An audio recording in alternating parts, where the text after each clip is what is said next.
Olá, pessoal, tudo bem? Sejam muito bem-vindos a mais uma cobertura de provas da Medway.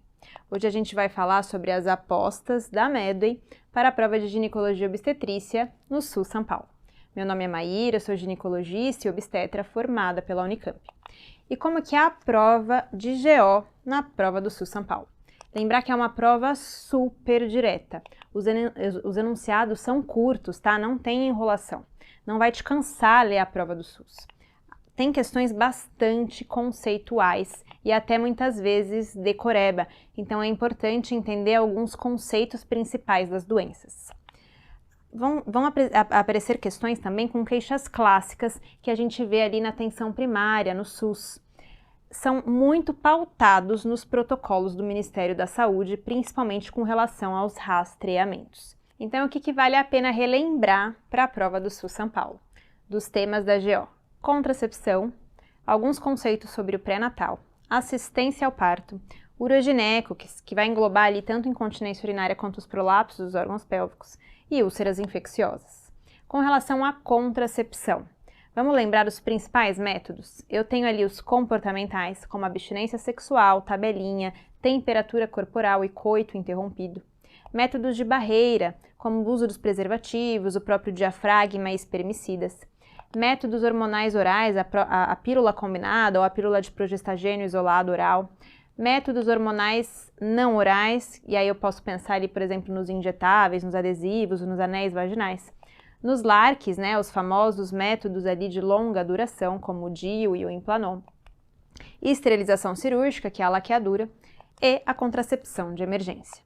Relembrando um pouquinho sobre os contraceptivos combinados. Eles sempre vão ter ali a associação de um componente de estrogênio com um componente progestagênico. Eles vão inibir o eixo hipotálamo-hipófise, bloqueando a ovulação.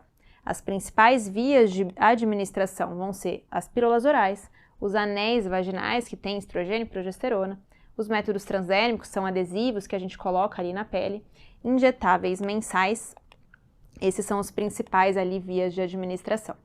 Então, eu sempre vou associar o estrogênio, que ele pode ser o etinil estradiol, que é o mais comum de todos, que tem na maioria das pílulas, ou até o valerato de estradiol. A progesterona, ela varia. Tenho várias opções. Lembrar, principalmente com relação aos riscos ali androgênicos, né, o risco trombogênico, né, e quais são as antiandrogênicas. Quanto mais antiandrogênico uma progesterona, maior é o risco trombogênico dela. E quanto mais androgênica, mais relação ali com trombose. Lembrar que as progesteronas mais antiandrogênicas estão ali em ordem, como a ciproterona, drospirenona, desogestrel e levonorgestrel. E aquelas que têm efeito antimineralocorticoide, né, além do efeito antiandrogênico, eu tenho a drospirenona e o gestodeno. Então, a gente vai falar das contraindicações aos principais métodos. Então, quando eu falo dos contraceptivos combinados, as contraindicações ao estrogênio, quais são ali categoria 4, ou seja, é contraindicação absoluta, eu não posso utilizar. A primeira é a hipertensão arterial sistêmica descompensada ou com alguma doença cardiovascular ou vascular associada. Lembrar que a pressão, quando ela está controlada, ela é considerada categoria 3. Lembrem que o etinil estradiol, ele está muito associado à ativação do sistema renina-angiotensina-aldosterona, e isso pode sim, consequentemente, aumentar a pressão arterial. Doenças cardíacas isquêmicas ou antecedente ali atual ou prévio de acidente vascular cerebral. Migrânia, né, enxaqueca com aura, doenças cardíacas valvares descompensadas ou episódios ali de TVP ou TEP, tanto atuais quanto prévios. Lembra que o etinil estradiol, ele aumenta a síntese dos fatores de coagulação, reduz os anticoagulantes naturais e pode promover a resistência à proteína C ativada, e isso aumenta, sim, o risco de trombose. Pacientes que têm vários fatores de risco cardiovasculares associados, também é uma categoria 4. Lembrar principalmente com relação ao tabagismo. No tabagismo, a gente sempre pensa com a idade de corte dos 35 anos. Aquelas pacientes que têm mais de 35 anos e que fumam mais ou igual a 15 cigarros por dia são consideradas categoria 4. Mais de 35 anos com menos de 15 cigarros por dia, categoria 3. Menos de 35 anos vão ser categoria 2, independente da quantidade de cigarro. Então, o que vocês têm que lembrar daqui? Tabagista com mais de 35 anos, ou é categoria 3 ou 4, eu não vou prescrever um método combinado. Câncer de mama atual ou prévio, eles vão ser contraindicações a métodos combinados, independente da positividade dos receptores hormonais. Quando eu falo também da cirrose descompensada, adenoma hepatocelular e hepatoma, pacientes que estão amamentando com menos de 6 semanas após o parto, ou que foram submetidas a alguma cirurgia, por exemplo, ortopédica ou de grande porte, com imobilização prolongada. Pacientes diabéticas que têm comprometimento vascular, nefropatia, retinopatia, neuropatia, ou que ela tem o diagnóstico dessa diabetes há mais de 20 anos. Pacientes com trombofilia conhecida, ou com um diagnóstico de lúpus, por exemplo, com anticorpo positivo, né, ou desconhecido. E também queria pincelar para vocês com relação aos medicamentos que podem afetar ali as enzimas hepáticas e alterar a ação dos anticoncepcionais combinados orais. Então lembra da rivampicina, é considerada classe 3, não posso utilizar. Pacientes que usam anticonvulsivantes como a fenitoína, carbamazepina, topiramato, oxicarbamazepina são classe 3. Não posso prescrever para essas pacientes nada oral nem etinil-estradiol. A lamotrigina é considerada classe 3. Eu não posso usar nada com estrogênio na lamotrigina. Nada com estrogênio. Agora, lembra do valproato. Ele é o único que eu posso sim utilizar, porque o valproato vai com tudo. Lembra disso. Com relação aos progestagênios isolados via oral, quando que eu não vou utilizar? Não vou utilizar se essa paciente estiver gestante, se ela tiver ali algum antecedente de trombose ou TEP agudos, diagnóstico de lúpus com síndrome antifosfolípide, sangramento genitais de etiologia desconhecida, algum diagnóstico de uma tumoração hepática, cirrose hepática descompensada, câncer de mama, ou se ela usa algum medicamento como a rivampicina e a rifabutina. Eu não posso usar nenhum método oral nessas pacientes. E a amamentação a menos de 6 meses. E quando eu falo ali dos LARCs, né, dos métodos de longa duração, lembra que os principais representantes são os dispositivos intrauterinos em que eu tenho o DIU hormonal, né, o Mirena ou Cailina, e os DIUs não hormonais, como o DIU de cobre ou o DIU de cobre com prata. Eu tenho também o implante subdérmico de etonogestrel, mais conhecido ali como Implanon. Quais são as principais indicações das LARCs? Sem dúvida nenhuma, sem sombra de dúvida, são as pacientes adolescentes, são métodos excelentes para esse tipo de população.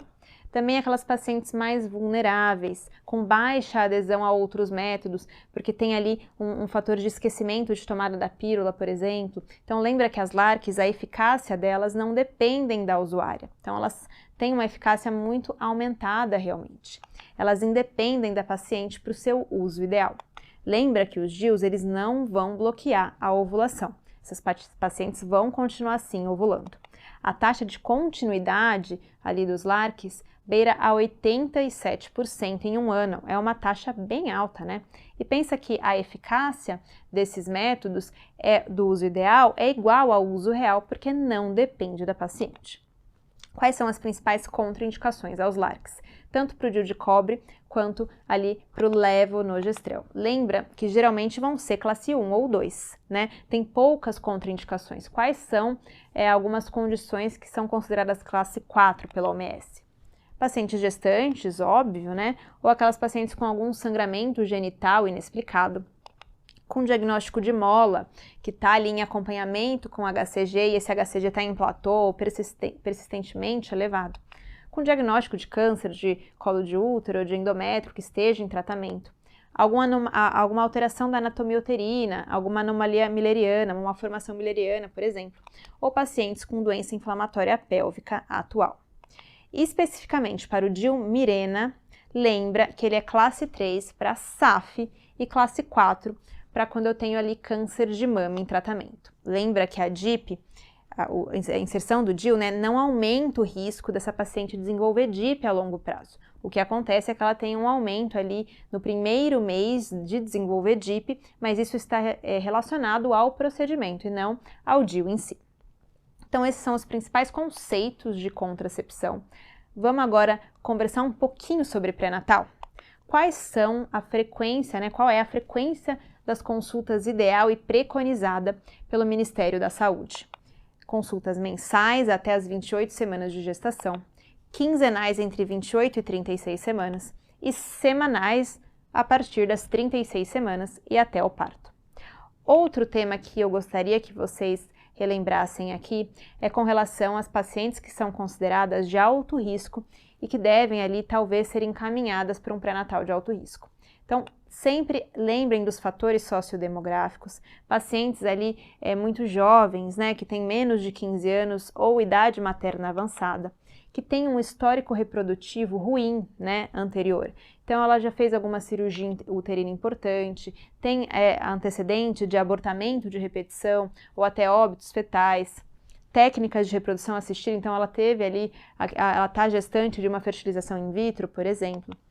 Pacientes que têm alguma intercorrência na gravidez atual, como por exemplo uma anemia mais grave, uma infecção urinária de repetição, tem um ganho ou uma perda, né, de peso muito excessivas, pacientes com malformações fetais ou com comorbidades maternas, como por exemplo hipertensão, lúpus, diabetes, principalmente com uso de insulina e doenças autoimunes. Então essas são as principais condições consideradas de risco gestacional que eu deveria considerar encaminhar para o pré-natal de alto risco.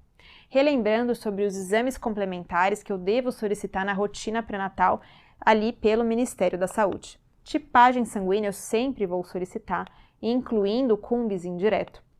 Hemograma, glicemia de jejum, vou solicitar ali o teste para sífilis, que pode ser tanto o VDRL como o teste rápido, teste para HIV, hepatite B e hepatite C. Atenção aqui, o Ministério da Saúde já recomenda sim a sorologia de hepatite C na rotina pré-natal. Sorologia de toxoplasmose também, para a gente entender se essa paciente é suscetível ou imune, né, à toxoplasmose, e sempre um exame de urina, sempre com uma urocultura. Lembra que eu posso ter uma bacteriúria assintomática nessa gestante e eu preciso tratar. Lembrar que eu vou pedir o TOTG, né, o teste de tolerância oral à glicose, a partir das 28 semanas. Com relação às ultrassonografias, pelo Ministério da Saúde, elas não são obrigatórias, tá? Uma gestação de baixo risco, acompanhada do posto de saúde, que o acompanhamento ali clínico, em consultas e laboratorial está tudo bem, não tem ali uma obrigatoriedade de que eu peça uma ultrassonografia obstétrica. Com relação ao Papa Nicolau, a citologia oncótica, eu posso sim coletar durante a gestação, se for necessário, se ela estiver ali no momento da coleta ou não coletou há muito tempo, lembra que ali é uma janela de oportunidade, então eu não tenho contraindicação, eu posso sim fazer essa coleta. O exame de secreção vaginal, a bacterioscopia vaginal, eu posso realizar, né, se tiver alguma indicação, se ela estiver sintomática, alguma leucorreia. O parasitológico de fezes também não vou pedir de rotina para todo mundo, é só se ela tiver algum tipo de indicação clínica. Eletroforese de hemoglobina, quando que eu solicito? Naquelas pacientes de risco, como pacientes negras, com antecedente familiar de anemia falciforme ou história de anemia crônica. Com relação às ultrassonografias, essas são as principais durante a gestação. Então, a primeira é o ultrassom ali que é realizado até 10 semanas, que eu faço para datação, né? Para eu definir melhor ali a idade gestacional. Em seguida, eu tenho o morfológico de primeiro trimestre, que ele é feito ali entre 11 semanas e 13 semanas e 6 dias, em que eu vou medir a translucência nocal, a TN, identificar a onda A e o osso nasal, se está presente ou não. Através desse ultrassom, eu consigo definir alguns marcadores de risco para anomalias cromossômicas. Em seguida, eu vou ter um morfológico de segundo trimestre, que eu faço ali entre 20 e 24 semanas. Eu consigo, nesse ultrassom, avaliar melhor os órgãos fetais, avaliar a morfologia e identificar possivelmente alguma malformação. Por fim, eu tenho os ultrassons obstétricos, que acontecem ali no terceiro trimestre. Idealmente, eu solicito a partir de 34 semanas, especialmente para avaliação do crescimento fetal e do peso fetal. Lembra que ultrassonografias mensais, que muito se preconiza por aí, né, fora da literatura médica, não melhoram o prognóstico gestacional e não devem ser solicitadas. Quando eu penso em aconselhamento genético, eu tenho a possibilidade de realizar, né, testes não invasivos para o rastreamento de aneuploidias e testes invasivos. Os testes não invasivos, quais são, né? Então, o primeiro é o ultrassom, que a gente realiza ali, que é o ultrassom de primeiro trimestre, entre 11 e 13 semanas mais 6 dias, que eu vou fazer a translucência, que o normal é que ela esteja menor do que 2,5 milímetros, o osso nasal presente e a onda A positiva no ducto venoso. E aí eu tenho esses outros testes, né, que a gente realiza, são testes sanguíneos, testes laboratoriais, que é o teste duplo, o teste triplo, que eu faço ali acima de 15 semanas, e o teste quádruplo. Esses são alguns testes não invasivos para o rastreamento das aneuploidias. Quando que eu indico realizar um teste invasivo?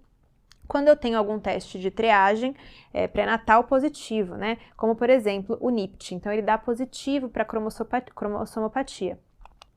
Lembra que eu posso diagnosticar ali alguma anomalia estrutural relacionada com a aneuploidia, ou se ele tem ali um filho anterior com cromossomopatia, ou então até um histórico familiar de translocação balanceada, inversão, mosaicismo ou aneuploidia. Também alguma paciente com uma doença infecciosa aguda, né, a mãe, durante essa gestação, ou com soroconversão para toxoplasmose ou citomegalovírus. Eu também indico fazer ali um teste invasivo. Quais são, então, qual é o objetivo de eu fazer ali esse teste invasivo? Eu posso avaliar também uma anemia fetal e fazer uma transfusão sanguínea. Quais são esses testes, né? Em primeiro lugar, a cordocentese. A cordocentese a gente faz acima das 18 semanas. Antes disso fica muito difícil da gente realizar, eu tenho uma dificuldade técnica importante, porque o cordão umbilical ali é muito pequeno. A maior indicação de eu fazer a cordocentese é para confirmar, né, fazer a confirmação e tratamento da aloimunização fetal e fazer uma transfusão intrauterina, por exemplo. Também tenho a biópsia de vilo corial. Eu faço ela ali entre 10 e 13 semanas, muito pouco utilizada. E a principal é a amniocentese, que a gente mais utiliza hoje em dia, né? Ela pode ser realizada a partir das 15 semanas, é muito simples, mais simples que as outras técnicas, mais segura, e ela pode ser diagnóstica e terapêutica. Eu posso fazer, por exemplo, uma amniorredução naquelas pacientes que têm polidrâmia. Então, sobre pré-natal, esses foram os principais temas que a prova do SUS tem abordado, né? Então é importante vocês relembrarem sobre isso. Vamos partir para a assistência ao parto?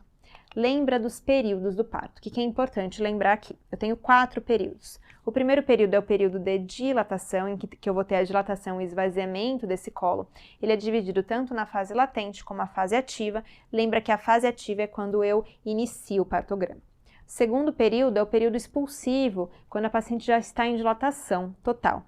Ele começa ali com a dilatação total, 10 centímetros, até a expulsão fetal. Em geral, ele dura até 2 horas nas pacientes multíparas e até 3 horas nas pacientes nulíparas. Terceiro período é o período da dectação, ocorre desde o nascimento do feto até a expulsão da placenta e é normal que ele aconteça ali até 30 minutos. O quarto período é o período de Greenberg, o período de miotamponamento. Ele acontece ali na primeira hora, logo a primeira hora após o parto, e é quando eu vou ter a hemostasia do local ali onde estava a placenta. Além dos períodos do parto, relembra as distócias principais. Parada secundária da dilatação. Quando que eu faço esse diagnóstico? Quando eu faço um toque vaginal, né, no intervalo ali de 2 horas, com a dilatação mantida. O que eu tenho que fazer? Verticalizar essa paciente, muitas vezes indicar uma analgesia e posso, né, até considerar fazer uma rotura de bolsa, uma amniotomia, se essa bolsa estiver íntegra, ou então até prescrever uma ocitocina. Então veja ali, essa é um partograma clássico da parada secundária da dilatação, então eu tenho ali 2 toques sucessivos com intervalos de 2 horas em fase ativa, sem progressão da dilatação. Fase ativa prolongada é quando eu tenho ali uma dilatação muito lentificada, com velocidade reduzida, menos do que 1 centímetro por hora. A principal causa de fase ativa prolongada é distócia funcional, ou seja, uma contração ineficaz. A conduta é orientar ali deambulação, verticalização e fazer a amniotomia, né, se essa paciente estiver com bolsa íntegra. Importante primeiro avaliar o apoio desse bebê, ver se esse bebê não está muito alto pelo risco de prolapso de cordão, né? Então tenho que ter uma avaliação, um toque vaginal obstétrico bem detalhado. Posso prescrever ocitocina também se eu perceber que essas contrações estão muito ineficazes. Esse é o partograma clássico, né, da fase ativa prolongada. Veja como é devagar a dilatação e a gente acaba ultrapassando a curva, a linha de alerta e a linha de ação. Parto tactócito é aquele parto que acontece muito rápido. Então, desde o início da fase ativa até o nascimento, eu tenho um intervalo menor do que 4 horas. Lembra que eu tenho um risco muito aumentado para hemorragia materna e lacerações perineais graves. Muito importante fazer ali uma revisão desse canal de parto muito bem feita. A conduta é sempre avaliar se ela tiver em ocitocina, suspender essa ocitocina. Partograma. Olha como é rápido, né? Desde o início do partograma até o nascimento do bebê, um intervalo menor do que 4 horas. Outro tema que cai com frequência no SUS é a classificação de Hobson. Ela mostra pra gente a taxa de cesárea ali nos grupos de gestantes. Ela é formada por 10 grupos, né, que são subclassificados através de 5 características. A primeira é a paridade, né, o início do trabalho de parto, a idade gestacional, a apresentação e a situação fetal e o número de fetos. Então, para um pouco e grava aí esses próximos slides, porque já caiu no SUS, né, para você classificar. Ele te dá um caso clínico simples, né, de uma parturiente e te pede para você classificar segundo a classificação de Hobson. Então, qual que é o grupo 1 de Hobson? Aquelas pacientes nulíparas, com feto único, cefálico, mais do que 37 semanas, em trabalho de parto espontâneo. Grupo 2 continua, ainda são pacientes nulíparas, com feto único, cefálico, mais ou igual, né, a 37 semanas, mas o parto aqui é induzido, não é um trabalho de parto espontâneo. Ou então, pacientes que foram submetidas à cesárea antes do início do trabalho de parto. Grupo 3, pacientes já multíparas, não tem cesárea anterior, o feto é único, cefálico, é um feto termo, mais do que 37 semanas e está em trabalho de parto espontâneo. Grupo 4, multíparas, não tem cesárea anterior, também feto único, cefálico, mais do que 37 semanas, mas o parto aqui está sendo induzido ou ela é submetida à cesárea. Grupo 5, todas as multíparas que tenham pelo menos uma cesárea anterior, também termo, né, mais do que 37 semanas, feto único e cefálico. Grupo 6, todas as nulíparas, né, que tenham feto único, mas a apresentação é pélvica. Então, nulíparas com apresentação pélvica é o grupo 6. Grupo 7, todas as multíparas que tenham feto único em apresentação pélvica, incluindo aquelas que tenham ali cesáreas anteriores. Grupo 8, todas aquelas mulheres com gestação múltipla, então os gemelares entram ali dentro do grupo 8, incluindo aquelas que têm cesárea anterior. Grupo 9, aquelas que têm feto com situação transversa ou oblíqua, incluindo com cesárea anterior. Por fim, o grupo 10, que são todas as gestantes que têm menos de 37 semanas, com feto único cefálico, menos de 37 semanas, incluindo com cesárea anterior, ou seja, fetos prematuros. Então, lembra da classificação de Hobson? Eu sei que é uma super decoreba, mas essa é a prova do SUS. Dá uma relembrada antes de entrar na prova. Vamos partir para a incontinência urinária? Relembrar os principais tópicos? Lembra que a incontinência, o diagnóstico é clínico. Eu posso dividi-la, né, em incontinência de esforço, de urgência e incontinência mista, quando eu tenho os dois sintomas. A incontinência de esforço, né, é aquela paciente que fala para você que ela tem perda de urina quando ela tosse, espirra, faz exercício físico. Eu posso dividir, né, essa incontinência naquelas pacientes que têm uma perda aos mínimos esforços, e daí então eu vou pensar num defeito de esfíncter, um defeito esfincteriano. Elas vão ter uma pressão de perda baixa, né, menor do que 60. E aquelas pacientes que têm perda aos grandes esforços. Aí eu vou pensar mais numa hipermobilidade vesical, quando a pressão de perda ali na minha urodinâmica vai vir maior do que 90. Incontinência de urgência.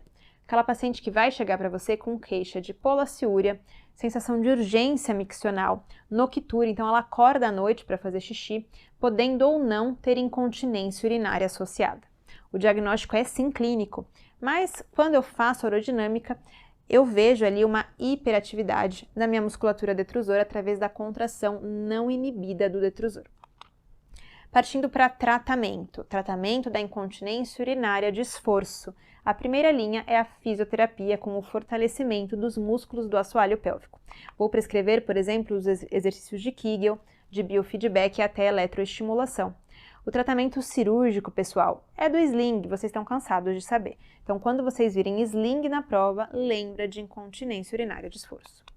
Então, partindo para o tratamento da incontinência urinária de urgência, Como que eu faço, né? A primeira linha é sim a terapia comportamental. Então eu vou conversar com essa paciente, avaliar como está sendo a diurese dela, a ingesta hídrica, se ela está fazendo a ingestão ali de algum alimento irritativo. Então eu vou fazer uma orientação. Se essa paciente tiver ali na pós-menopausa, com algum componente de atrofia vulvovaginal, eu posso prescrever um estrogênio vaginal. E, lógico, posso partir para a terapia farmacológica se essas terapias anteriores não tiverem surtido nenhum efeito, né? A principal, anticolinérgicos. O principal representante, a oxibutinina. Lembrar dos agonistas beta-adrenérgicos também, que temos ali o mirabegron. Quero passar ali alguns poucos slides com vocês sobre a síndrome da bexiga dolorosa, porque já foi tema de algumas questões da prova do SUS. A síndrome da bexiga dolorosa, ela também é conhecida como cistite intersticial. Ela é uma patologia crônica e inflamatória da região da bexiga, que eu tenho um quadro clínico que pode mimetizar até ali uma infecção urinária, até uma incontinência. Ela vai apresentar um aumento da frequência urinária, com sintomas irritativos, tanto da uretra quanto da bexiga. Pode ter noctúria, então ela acorda à noite para fazer xixi. Pode ter urgência, até urge incontinência miccional. E o diagnóstico é eminentemente clínico e de exclusão. Mas veja como confunde, né? Como eu posso pensar que é uma incontinência de urgência, por exemplo. Como que eu penso, né? Eu tenho que fazer uma cistoscopia. Então, pensa que eu estou diante de uma paciente com todos esses sintomas, às vezes diagnostico uma incontinência de urgência, trato, não melhora. Eu tenho que excluir, né, a possibilidade de ser uma síndrome da bexiga dolorosa. Eu faço uma cistoscopia principalmente para excluir a possibilidade de ela ter alguma neoplasia. E o que eu vejo bastante, né, bem comum na síndrome da bexiga dolorosa, são as úlceras de Hanner, especialmente nas formas mais graves. Então, se aparecer na prova para vocês, né, uma paciente com quadro clínico semelhante à incontinência de urgência, que faz uma cistoscopia e vê úlceras de Hanner, eles estão querendo falar para vocês sobre a síndrome da bexiga dolorosa. O tratamento de primeira linha é conservador. Eu vou conversar sobre a dieta dessa paciente, fazer algumas restrições alimentares, manejar estresse, ansiedade, orientar exercícios físicos e fazer ali uma terapia de treinamento vesical. A segunda linha é sim farmacológica, eu uso a amitriptilina aqui, né? Vou bloquear os receptores H1 para tentar estabilizar ali a inflamação, estabilizar os mastócitos. Outra possibilidade de tratamento é a cimetidina. E agora eu quero também fazer um resumo bem rápido sobre os prolapsos pélvicos. Isso também são questões ali que aparecem com frequência na prova do SUS. Lembra o que é o POPQ? O POPQ é um método que a gente utiliza para mensurar, né, o prolapso através do exame físico ginecológico. Lembra dessa figura? Eu tenho ali, né, então, os pontos Azão e Bzão. Quando eu tenho o Azinho na frente, quer dizer a parede anterior, e Azão e Bzão com um Pzinho na frente, quer dizer a parede posterior.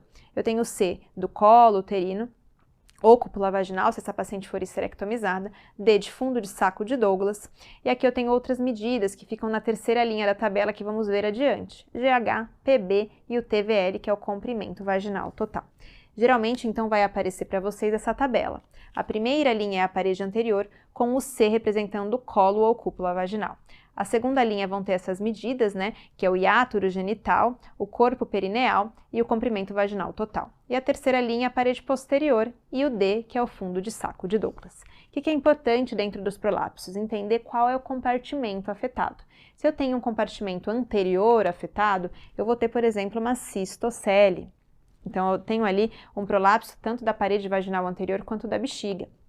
Um prolapso apical, eu tenho a herniação ali da região do útero. Então, eu vou ver o colo uterino ou a cúpula vaginal, se ela for esterectomizada. Compartimento posterior, eu posso ter uma retocele ou uma enterocele. Tratamento dos prolapsos. Ele pode ser conservador através dos pessários vaginais. Quais são as indicações dos pessários? Primeiro, aquelas mulheres que têm contraindicação cirúrgica, né, ou alto risco cirúrgico com múltiplas comorbidades, mulheres que não querem realizar a cirurgia, ou então que eu preciso ter ali alguma conduta, né, para fazer um alívio sintomático até a realização da cirurgia, ou até mesmo antes da cirurgia para avaliação da incontinência urinária oculta, ou no auxílio do tratamento das úlceras genitais. Então, aquelas pacientes às vezes ficam com o prolapso exteriorizado e fazem úlceras, né? Então, eu coloco o pessário para justamente tratar essas úlceras.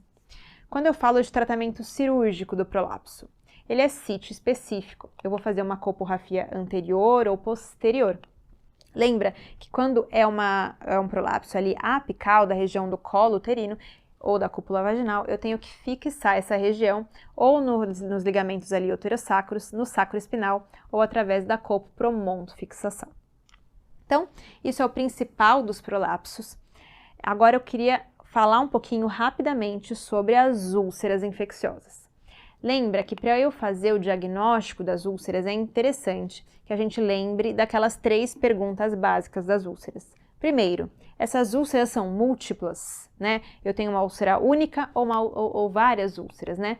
Eu tenho dor, elas são dolorosas. Eu tenho fistulização dos linfonodos. Vamos relembrar? Se essas úlceras forem múltiplas, eu vou lembrar do herpes, né? Aquelas vesículas com base eritematosa, com bastante ardência, dor, do cancro mole e também da donovanose. Úlceras únicas, a sífilis, né? Famosa sífilis primária, cancro duro, ou o linfogranuloma causado ali pela clamídia. Se tem dor ou não, quais são aquelas úlceras que têm bastante dor? O herpes, com certeza, né? A paciente se queixa de muita dor. Cancro mole, aquela úlcera de fundo sujo, fétido, purulento muitas vezes. Quando que não tem dor? Pacientes com sífilis, né? Então a úlcera única, indolor, o cancro duro, linfogranuloma e também a donovanose. Lembra? Donovanose sem dor, não tem dor.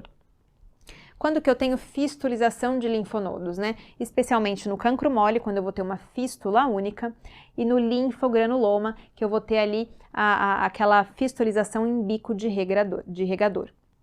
E quando eu não tenho fistulização, no herpes, na sífilis e na donovanose. Então lembra aqui desse slide, grava esse fluxograma, tira um print, porque isso pode te ajudar a fazer o diagnóstico etiológico das úlceras durante a prova. Relembrando, né, com relação às principais úlceras e o tratamento. Quando eu falo de sífilis primário, o principal agente é o treponema pallidum. É aquela úlcera que vai vir única, sem dor, com fundo limpo e às vezes tem uma adenopatia focal. O tratamento é, sem dúvida, né, a penicilina benzatina.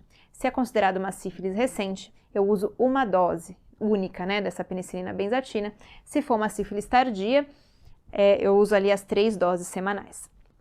Herpes, causada pelo herpes simples vírus, eu vou ter aquelas úlceras múltiplas, muitas vezes com vesículas ou não, depende do estágio de evolução daquela herpes, muito doloroso, com fundo limpo e base eritematosa. Tratamento é o aciclovir. E as outras úlceras menos comuns, mas que às vezes aparecem sim na prova do SUS, naquelas questões mais conceituais, donovanose, é aquela úlcera causada pela Klebsiella granulomatosis. É uma úlcera que pode vir única também, mas múltipla. Geralmente ela tem essa lesão mais em espelho, tá vendo? Olha que úlcera mais característica, né? Embora ela seja assim, ela é indolor, tá? E ela tem uma característica mais crônica, então aquela paciente com difícil tratamento. É raro fazer ali, eu ter linfonodomegalia e lembrar que no esfregaço dessa úlcera eu vou ver os famosos corpúsculos de Donovan. O tratamento da donovanose é a doxiciclina, que eu vou usar 100 mg de 12 em 12 horas por 3 semanas. Cancro mole. O cancro mole é aquele causado pelo hemófilos do Cray. É uma úlcera que é única ou múltipla, tem o aspecto dela, né, tem aqueles bordos mais gordinhos, mais salientes, com fundo sujo e é muito doloroso. A adenopatia pode estar presente sim, e eu faço o diagnóstico através da bacterioscopia pela coloração de Gram. O diagnóstico ali, o tratamento, né, do cancro mole é feito com azitromicina 1 grama, via oral dose única ou ceftriaxone 250 mg intramuscular, também dose única. Por fim, o linfogranuloma venéreo, causado pela famosa clamídia, é uma úlcera que ela é única, pequena, né? É uma pápula, geralmente muitas vezes desapercebida e subdiagnosticada, que ela é fugaz, ela desaparece rapidamente. Geralmente eu tenho uma adenopatia importante em bico de regador, né? Então eu tenho ali em orifícios múltiplos. O PCR vai estar positivo para clamídia ou através da cultura das células de McCoy. O tratamento ali do linfonogranuloma, da clamídia, é a doxaciclina 100 mg de 12 em 12 horas via oral, por 3 semanas. Pessoal, é isso. Finalizamos as nossas apostas da Medway para a prova de ginecologia e obstetrícia do SUS. Espero que tenha ajudado vocês a relembrar. Não esquece das nossas dicas de última hora que vão acontecer na véspera da prova, às 9 horas da manhã. Não esquece de seguir a Medway para ter as maiores informações mais atualizadas sobre a cobertura de provas desse ano. Um beijo e até a próxima!